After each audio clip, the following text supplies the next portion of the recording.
ஏமா என்ன பண்றீங்க? டிவி பாத்துக்கிட்டு இருக்கிறேம்மா. சரி இன்னைக்கு என்னத்த டிப்ஸ்? உடம்புல தேமல் இருக்குது. அந்த தேமலுக்கு வந்து பூண்டையும் வெத்தலையும் நையா மைசா அரைச்சு அந்த தேமல் எங்கெங்க இருக்குதோ அங்க பூசிட்டு வரணும். அடிக்கடி பூசிக்கிட்டு வந்தோம்னா சரியாயிரும். பூசினா அது அதாத்த காஞ்சு கீழே விழுந்துரும்.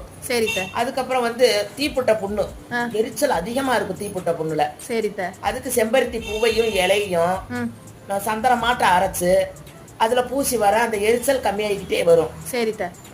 அதுக்கப்புறம் வந்து எதுக்குன்னே தெரியாது வயிற்ற வலிக்கும்.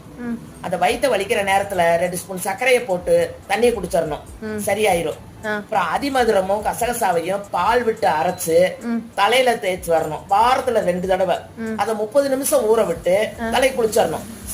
தலை குளிச்சுட்டா வந்து இள வயசுலயே நரைச்சு போகுது பிள்ளைகளுக்கு. அந்த இள நேரம் வராம கம்மியாயிரும். சரித்த. இன்னைக்கு எல்லாமே சூப்பரான டிப்ஸ் தான். நெக்ஸ்ட் இதே மாதிரி ஒரு நல்ல டிப்ஸ்ல பாப்போம். நன்றி, வணக்கம்.